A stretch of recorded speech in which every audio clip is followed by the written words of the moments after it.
कराने हेतु मैं उपस्थित सभी श्रोताओं के बीच में पुनः पतित पावन नाम सीताराम के उच्चारण अपने अपने मुखार बिंद से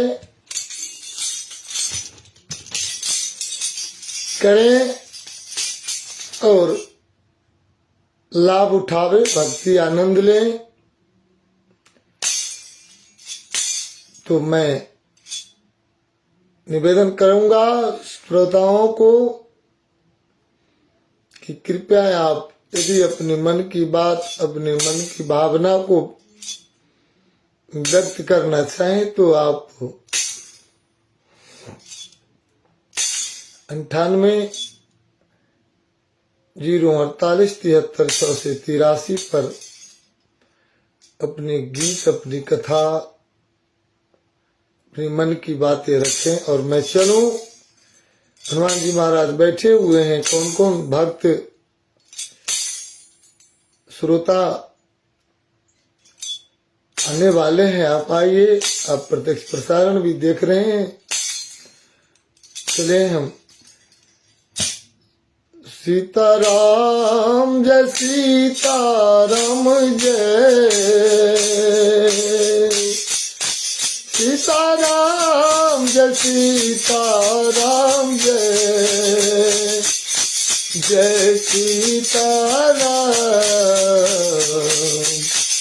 सीताराम जय सीताराम,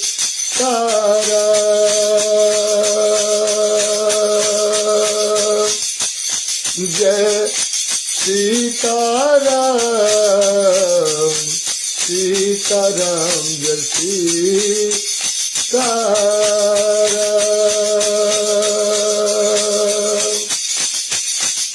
सीताराम जय सीताराम जय,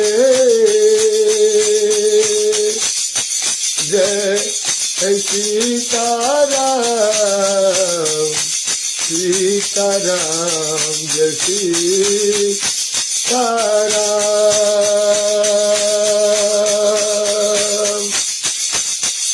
सीताराम जय सीताराम जय, जय सीताराम, सीताराम जय सीताराम, सीताराम जय सीताराम जय, जय सीताराम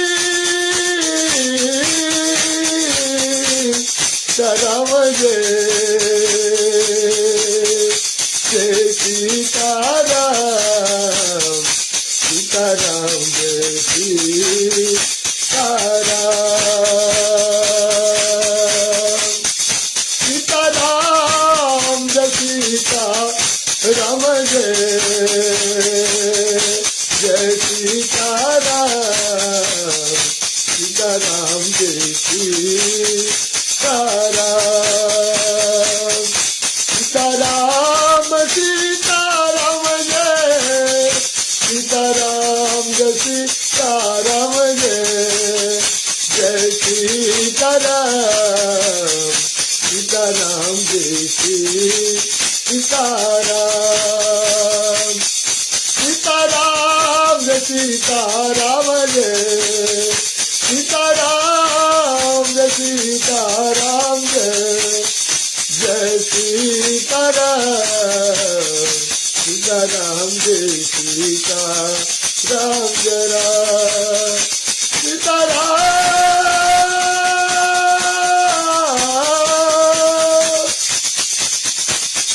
सीताराम जय सीताराम जय, सीताराम जय सीताराम, सीताराम जय सीताराम जय, सीताराम जय सीताराम, जय सीताराम, सीताराम जय सीताराम, सीताराम सीता राम जय सीता राम जय जय सीता राम जय सीता राम जय राम सीता सीता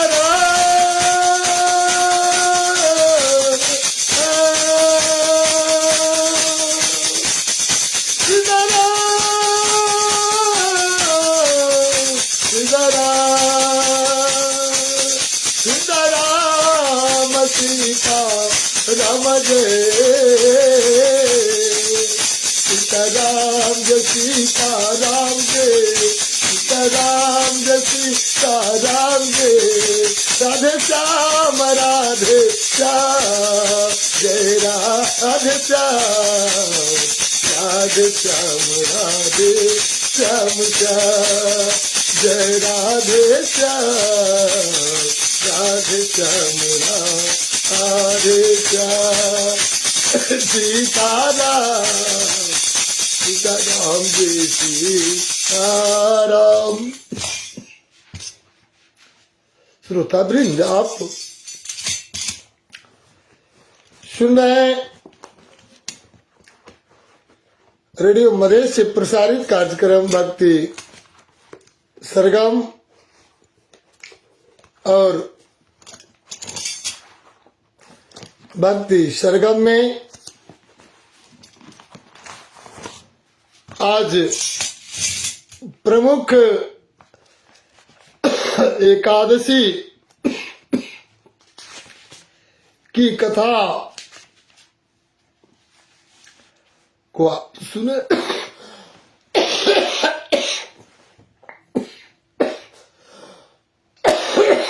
सुनेंगे। बहुत महत्वपूर्ण एकादशी है। हे श्रोता वृंद, भगवान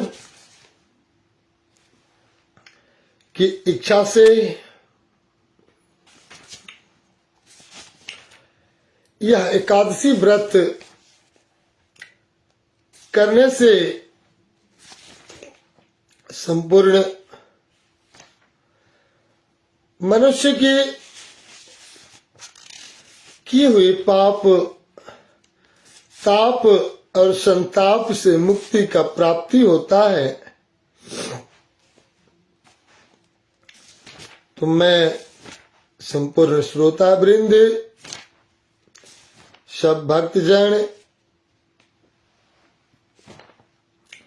को विनम्र अनुरोध करूंगा कि आप कृपया इस एकादशी की कथा को श्रवण करें। बहुत ही महत्वपूर्ण एक कथा है। आप सभी संत, सभी भक्त को इस कथा की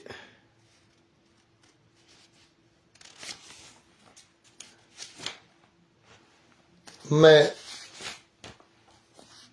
सुनाना चाहूंगा। हे संतजन, ये विष्णु भगवान के आशीर्वाद से ही तो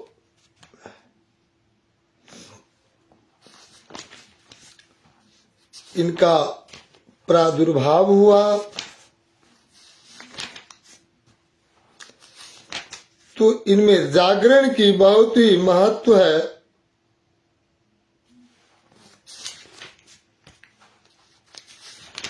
और भगवान ने इस कथा का बहुत महत्वपूर्ण रखे हैं। श्री कृष्णचंद्र भगवान अर्जुन से बोले कि एक बार नैमिषारण्य में सारे संत लोग बैठे हुए थे और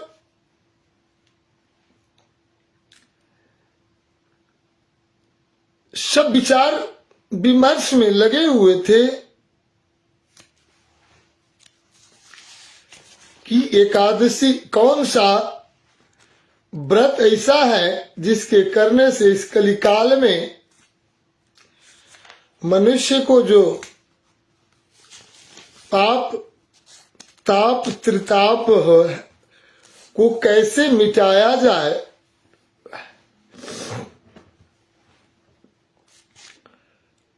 तो सारे देवताओं ने विचार विमर्श कर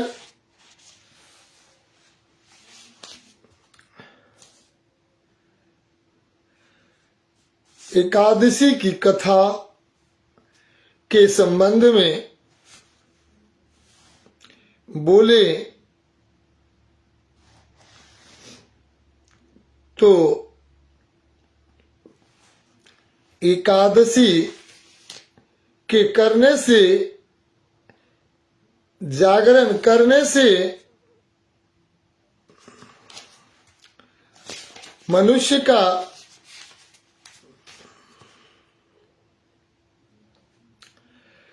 पूर्व जन्म के किए हुए पाप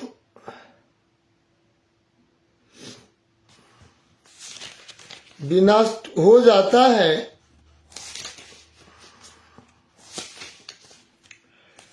हे संतों, हे भक्तों,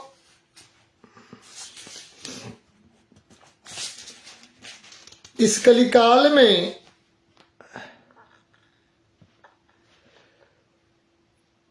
धर्मराज कहते हैं, युधिष्ठिर बोले कि हे अर्जुन, हे जनार्दन,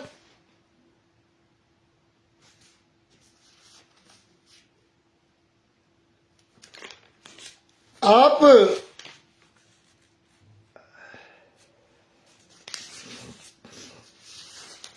एकादशी का महत्व कहकर सुनावे।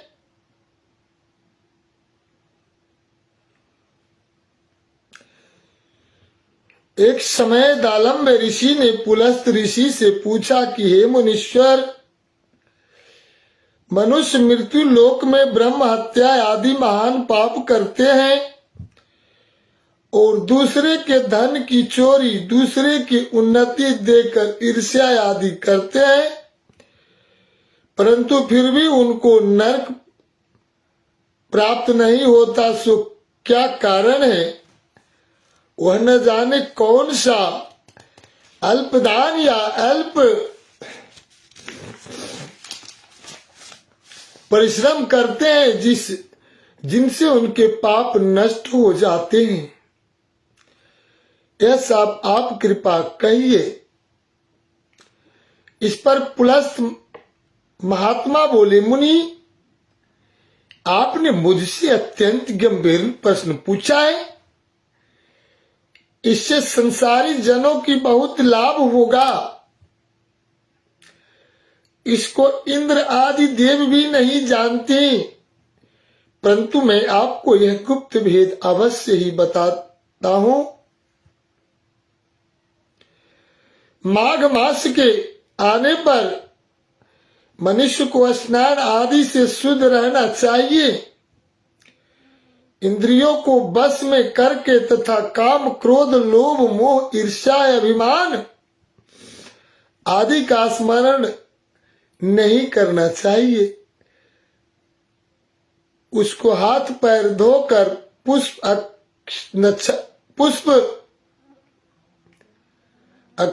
नक्षत्र में गोबर, कपास, तिल मिलाकर उपले बनाना चाहिए।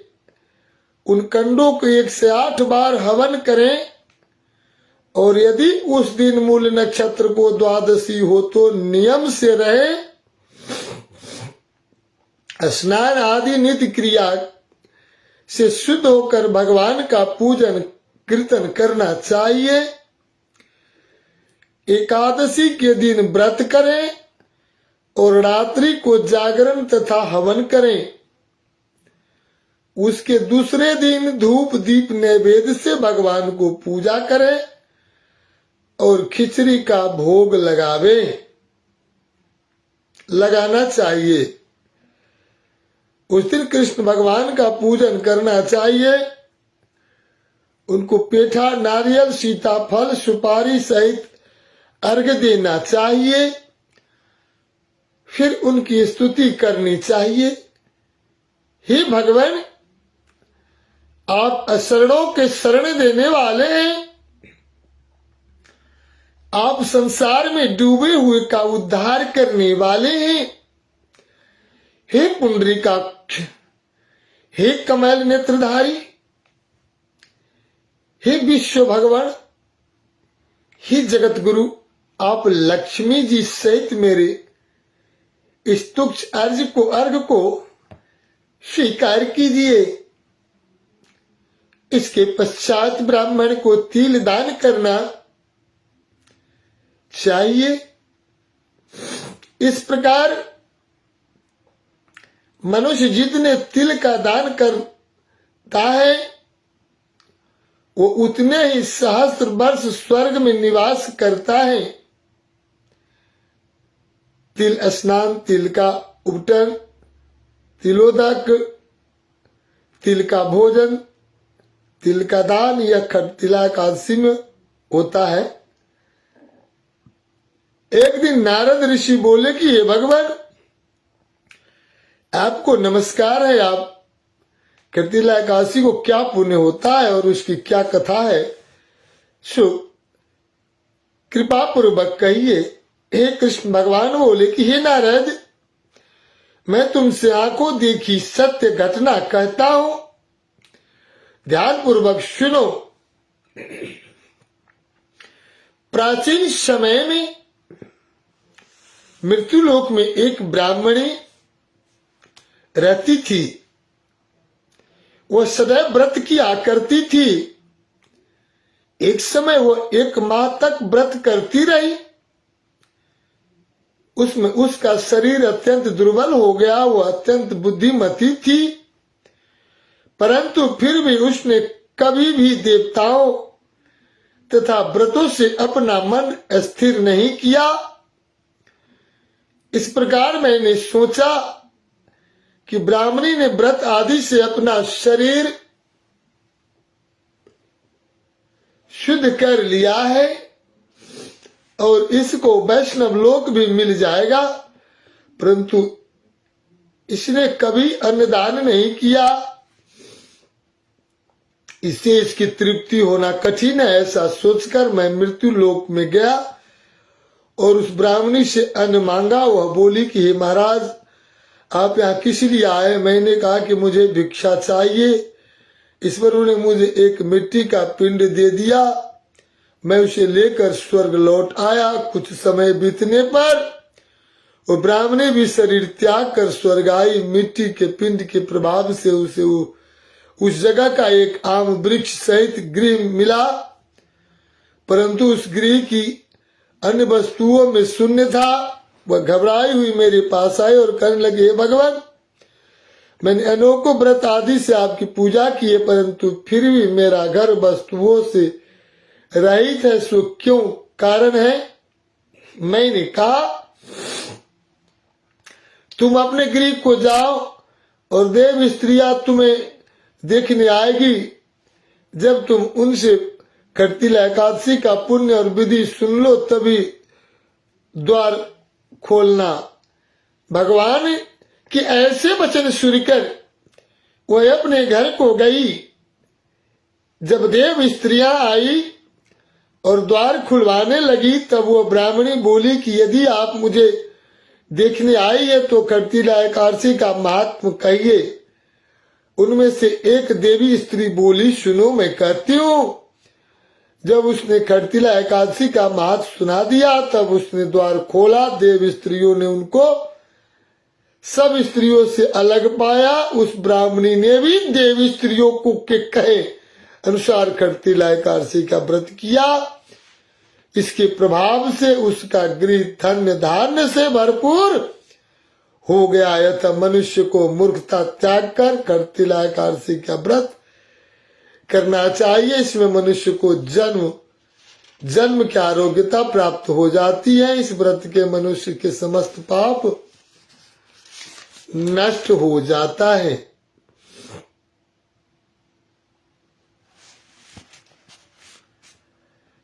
अब कृष्ण भगवान, अब मैं जाया एकादशी की महात्म में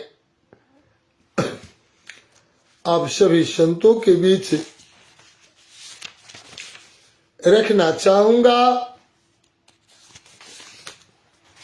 ये बहुत ही महत्वपूर्ण है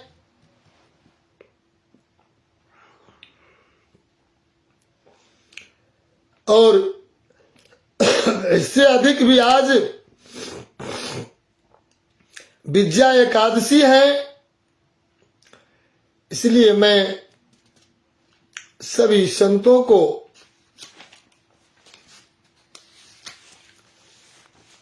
श्री कृष्ण भगवान बोले कि हे राजन, मैं जा एकादशी का कह करके और वहां तक भी जाऊंगा। श्री कृष्ण भगवान बोले कि हे राजन, माघ मास के शुक्ल पक्ष एकादशी का नाम जाया है। इस एकादशी के व्रत से मनुष्य भूत प्रेत पिशाच आदि की योनि से छूट जाता है।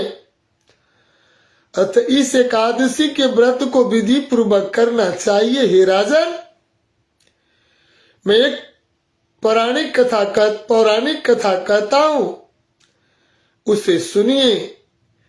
एक समय इंद्र स्वर्ग लोक में राज्य करता था।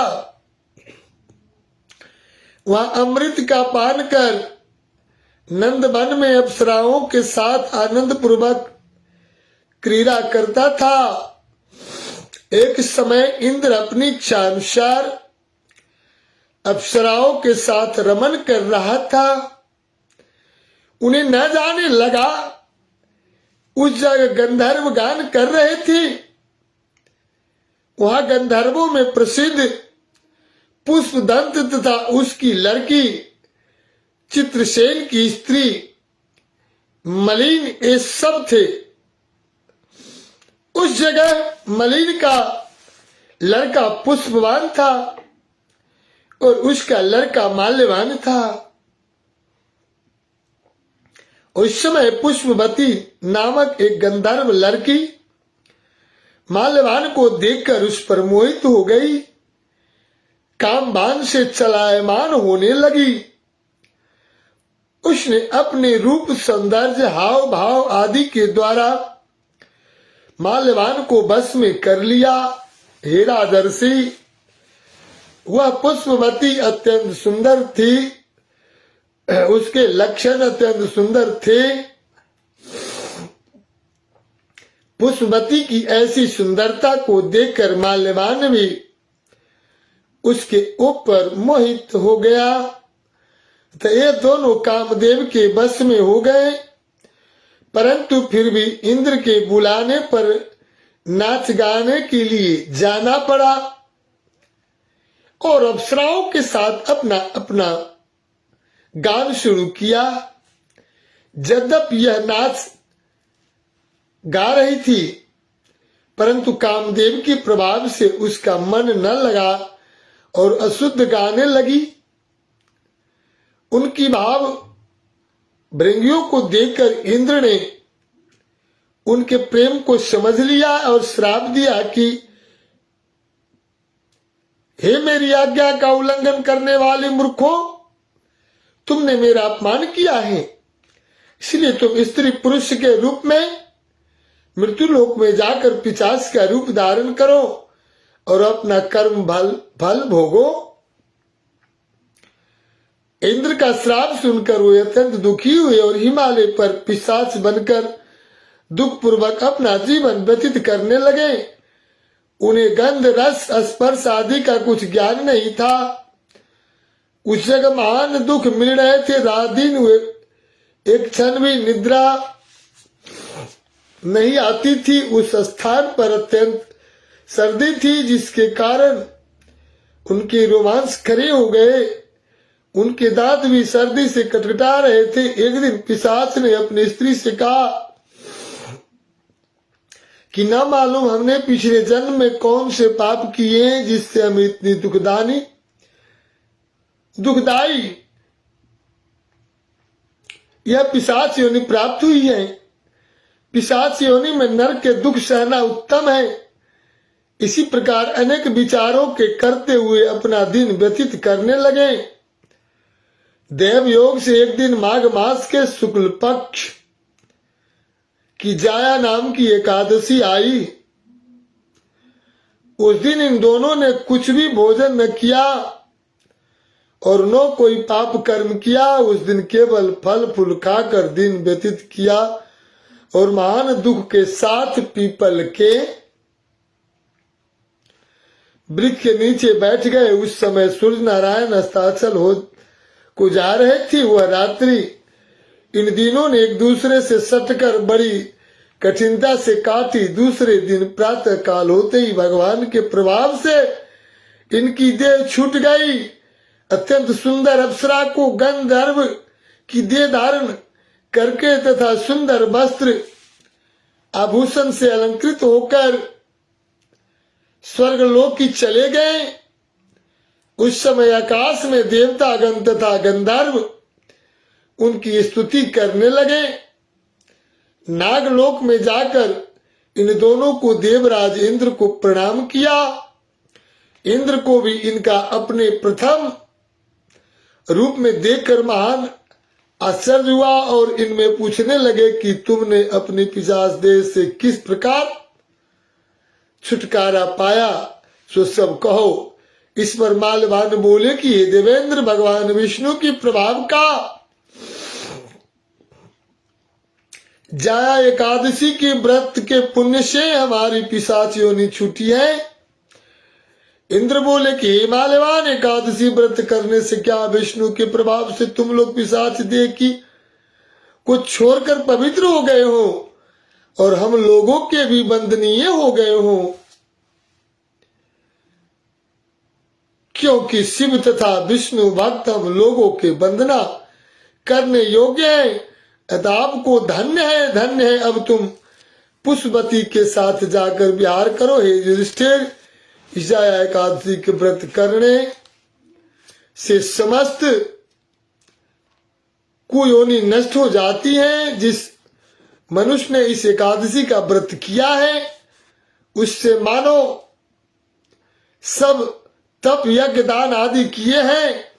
जो मनुष्य भक्ति पूर्वक जाया एकादशी व्रत करते हैं वे अवश्य सहस्त्र वर्ष तक स्वर्ग में निवास करते हैं। हे संतो, हे श्रोतावृंद, आप सुन रहे रेडियो मधेश 106.6 मेगाहर्ट्ज पर प्रसारित कार्यक्रम भक्ति सरगम में आज की एकादशी, जिसे विद्या एकादशी कहा जाता है, मैं विद्या एकादशी की व्रत की कथा जो आज की व्रत करने वाले व्रती हैं ध्यान पूर्वक सुने। माताएं बहनों, धर्मराज युधिष्ठिर बोले कि हे जनार्दन,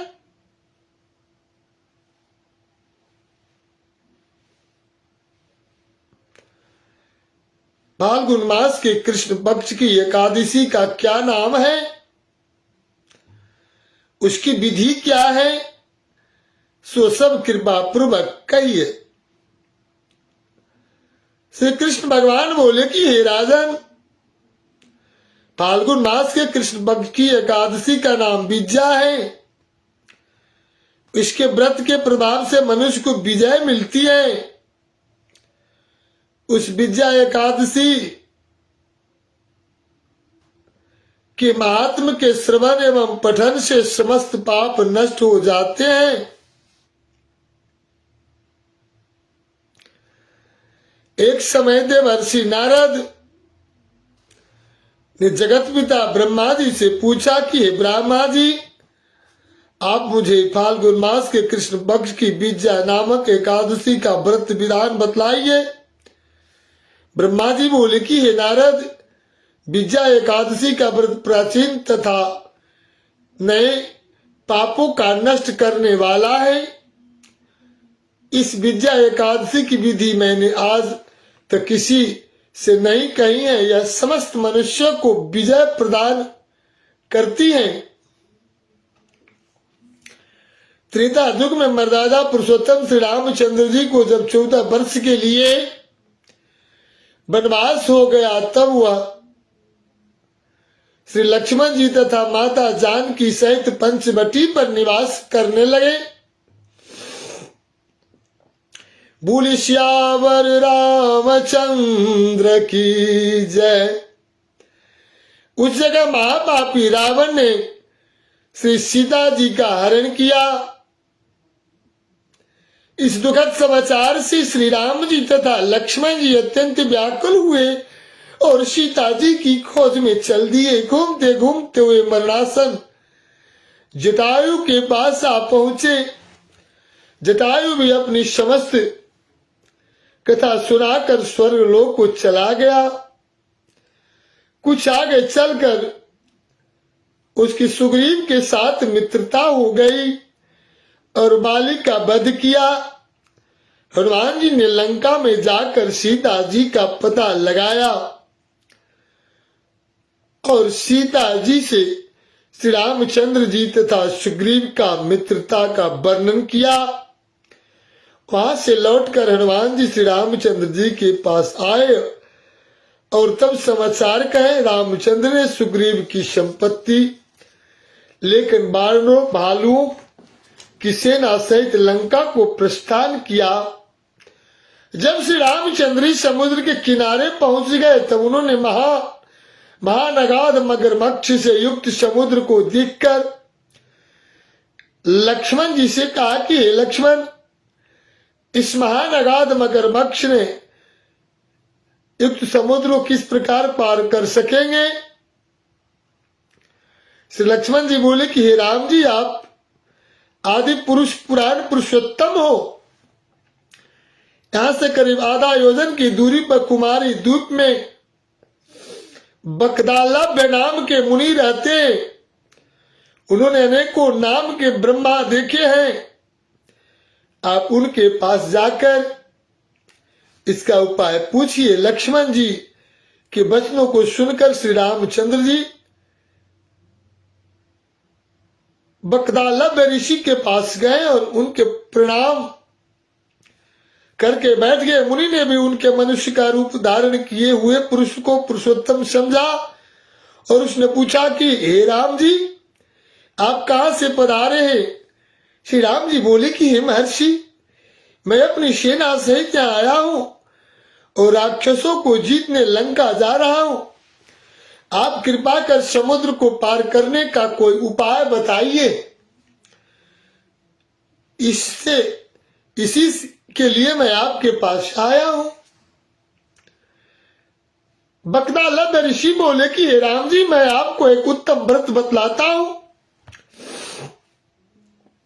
फाल्गुन मास का कृष्ण पक्ष की विजया एकादशी का व्रत करने से तुम समुद्र के अश्व ही पार हो जाओगे और तुम्हारी विजय होगी। हे राम जी, इस व्रत की विधि यह है कि दशमी के दिन स्वर्ण चांदी तांबा या मिट्टी किसी का एक कलश बनावे, उस घड़े का जल से भरकर था उस पर पंच पल्लव रखकर वेदिका पर स्थापित करें। उस कलश में नीचे सतंजा 7 अनाज मिले हुए, ऊपर जौ रखे, उस पर श्री नारायण भगवान की स्वर्ण की प्रतिमा स्थापित करें। एकादशी के दिन स्नान आदि नित्य कर्म के निर्मित होकर धूप दीप नैवेद्य नारियल आदि से भगवान की पूजा करें। उस समस्त दिन को भक्ति पूर्वक कलश के सामने व्यतीत कर रखे और रात्रि को भी उस तरह से बैठे रहकर जागरण करना चाहिए। द्वादशी के दिन नदी या तालाब के किनारे स्नान आदि निर्मित होकर उस कलश को ब्राह्मण को दे देना चाहिए। हे राम, यदि तुम इस व्रत को सेनापतियों के साथ करोगे तो अवश्य विजय होंगे। श्री राम जी ने मुनि की आज्ञा अनुसार विधि पूर्वक विद्या एकादशी व्रत किया और इसके प्रभाव से दैत्यों के ऊपर विजय पाई। अतः हे राजन, जो मनुष्य उस व्रत को विधि पूर्वक करेगा उसकी दोनों लोकों में विजय होगी। श्री ब्रह्मा जी ने नारद जी से कहा था कि हे पुत्र, जो इस व्रत का महात्म्य सुनता है उसको वाजपेय यज्ञ का फल की प्राप्ति होता है। इसीलिए श्रोता वृंद,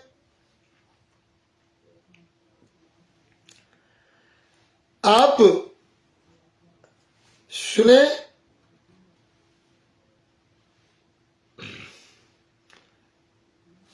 विजया एकादशी की कथा। आगे मैं अमला एकादशी की कथा अगले प्रकरण में सुनाऊंगा।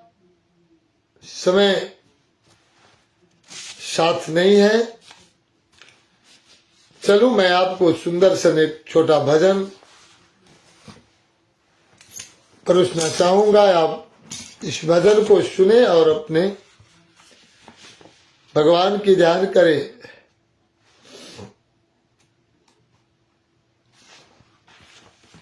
प्रभु की कृपा से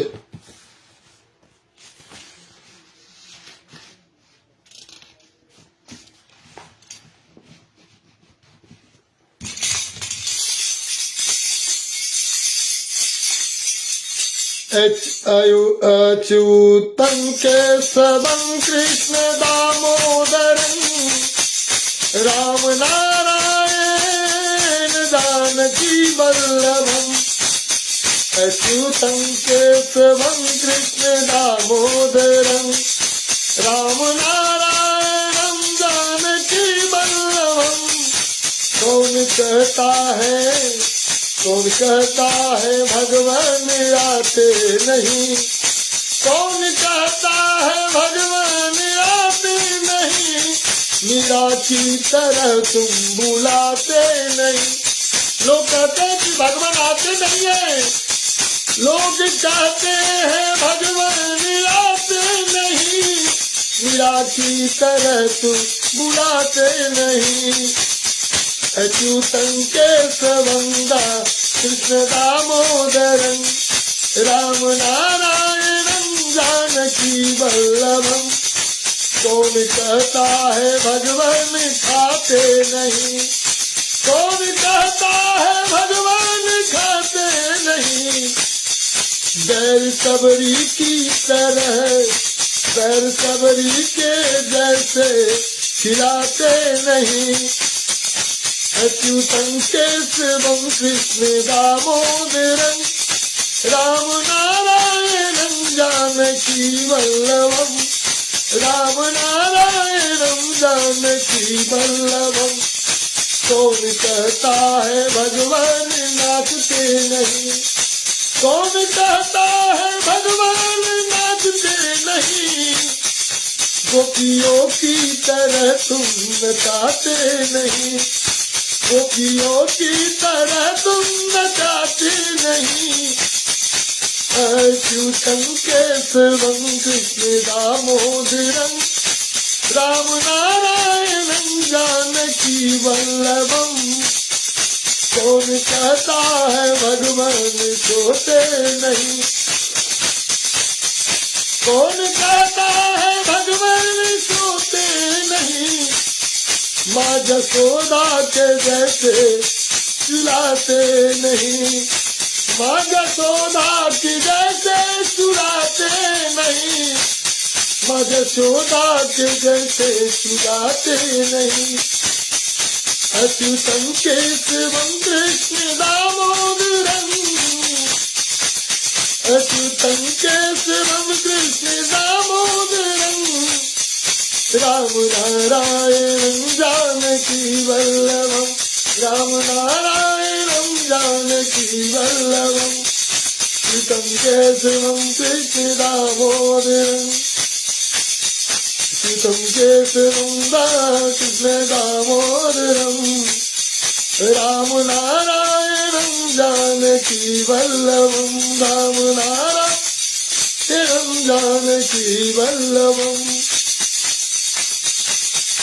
गोविंद जय जय गोपाल जय जय गोविंद जय जय गोपाल जय जय श्री राधा रमन हरि गोविंद जय जय ब्रह्मा की जय जय विष्णु की जय जय उमापति शिव शंकर की जय जय जय जय श्री राम की जय श्री लक्ष्मण की जय दशरथ कुमार चारों भाई की जय जय गोविंद जय जय पाल जय जय श्री राधा रमन हरि गोविंद जय जय गंगा की जय जय यमुना की जय जय गंगा की जय जय यमुना की जय जय सरस्वती सरस्वती त्रिवेणी की जय जय जय गीता की जय जय रामायण की जय 18 पुराण चारों वेदों की जय जय 18 पुराण चारों वेदों की जय जय राधा की जय जय रुक्मिणी की जय जय मोर मुकुट बंसी वाले की जय जय मोर मुकुट बंसी वाले की जय जय गोविंद जय जय गोपाल जय जय राधा रमन हरि गोविंद जय जय गोविंद जय जय पाल जय जय राधा रमन हरि गोविंद जय जय गोविंद जय जय गोपाल जय जय राधा रमन हरि गोविंद जय जय। आदरणीय श्रोतावृंद, आप सुन रहे हैं रेडियो मधेश से प्रसारित कार्यक्रम भक्ति सरगम में आपका सुस्वागत है। ये मनोकामना सिद्ध हनुमान आराधना मंडली कि मैं चंद्रमोहन दास चंद्रिका नया नया भजन के साथ इस रेडियो मधेश के माध्यम से और ऑनलाइन प्रत्यक्ष प्रसारण से मैं भक्तों की दर्शन हेतु आज के कार्यक्रम में उपस्थित रंजय कुमार मिश्रा जी, ये हमारे दैनिक श्रोता हैं। भगवान उनका कल्याण करें और जितने श्रोता रेडियो के माध्यम से सुने 106.6 मेगाहर्ट्ज पर प्रसारित कार्यक्रम को सुने, उन सभी भक्तों को कल्याण हो। आप सुंदर से भजन, सुंदर कांड, मानस पास अष्टजाम नवा की इच्छा रखते हैं तो आप 98 440 58 पर आप संपर्क स्थापित कर भक्ति की तरंग में डूबे। और मैं आज की कथा को विराम देना चाहता हूं। जय श्री राम, जय मिथिला, जय मैथिली, जय जनकपुर धाम, जय बथना ग्राम। संत भगवान सदगुरुदेव भगवान की जय, माता पिता की जय, श्री वैष्णवाचार्य की जय। हरे हरे महादेव। कृपया इस भजन को शेयर करेंगे। चंद्रिका ठाकुर यूट्यूब पर सब्सक्राइब करें, आपका सारे भजन मिल जाएंगे। आज एकादशी माता आप लोगों की कृपा कल्याण करें। जय श्री राम।